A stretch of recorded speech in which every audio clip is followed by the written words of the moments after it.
Okay, so hi guys, I'm Danielle. I'm the pharmacy resident. I'm gonna be going over the fluid shortage with you guys because of the hurricane that just happened, and you guys might have seen a lot of the changes that are happening.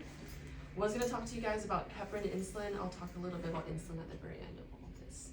Okay. So first thing we'll talk about with the fluid shortage is switching from IV fluids to Pedialyte. I know you guys have you guys seen a lot of Pedialyte being used in the stores? Yeah. Yeah, that's a big thing. Patients might not like the taste of it. They might be like, this is disgusting. It tastes better, you put it on some ice.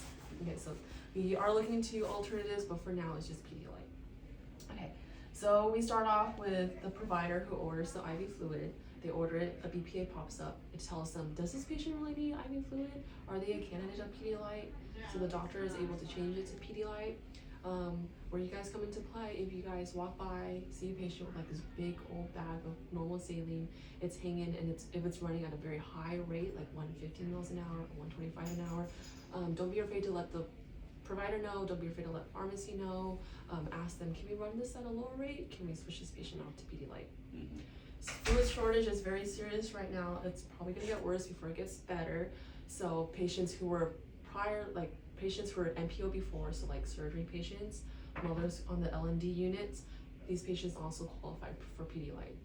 So don't be surprised if they're not getting their IV fluids and you're getting Pedialyte instead.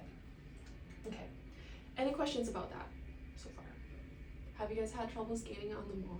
Sometimes people have trouble scanning the bottom of the MAR. Great. Is it the Pedialyte bottle? Yeah, the Pedialyte I bottle. haven't had to do it yet. Okay. So if there's trouble, just let someone know, but I think we were able to fix that. Okay. The other thing is extending the hang time for some bags. This has been done for kids since COVID. Now applies to adults. Before, the bags can hang for 24 hours. If it's a normal saline bag, nothing in it, it can hang for 96 hours, so 4 days. And if the bag has medications in it, it can now hang up for 48 hours, so 2 days. So instead of 24 hours. Okay. And if you guys forget any of this, they may have sent out an email, and it has like all the little like TLDR on here. Okay, so now the next big thing is IV antibiotic push. So they might have given you like a blue table, like when you walked in. I don't know if you guys have this blue table, the second one. Is that a blue table? Yeah, that one. So that has a list of 9 antibiotics. It can be used for IV push. The reason why we chose these 9 antibiotics is because it can be diluted in sterile water instead of normal saline. These antibiotics make up like almost 90% of all of our fluid bags, which I'm sure you guys know.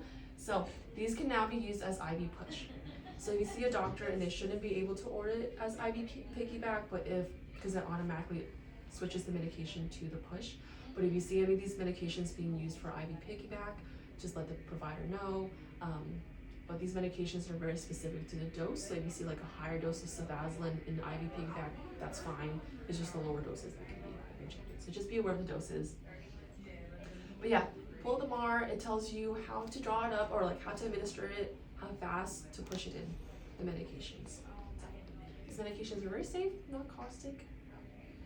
Do you guys have any questions on the antibiotics? IV push?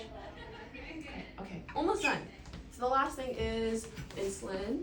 So IV insulin used for push, usually for patients with like hyperkalemia. You guys might have had to draw up the insulin in this syringe.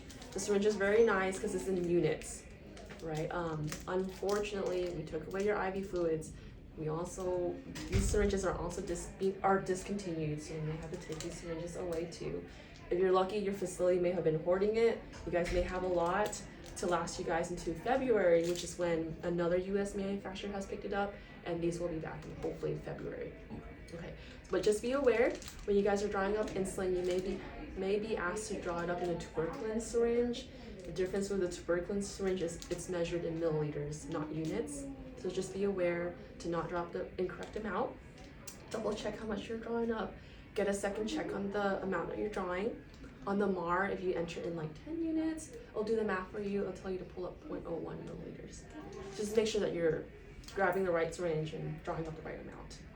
Okay, that's it. And I think the tuberculin syringe has a great top. I asked for it, but they didn't give it to me. They just gave me these. All right, Do you guys have any questions? Any questions you guys may have? No, ma'am. Great. All right. Thank you so much. Can I see that sheet one more time? That blue sheet? Yeah, when did they start doing that? Because I feel, yesterday I was already given a bunch of stuff IV push, I feel like, Oh, this thing? yeah, I think like a week ago. okay. Yeah, about a week ago. Yeah, well, I've been Pretty off since recent. last week, so. Oh, okay. Makes sense.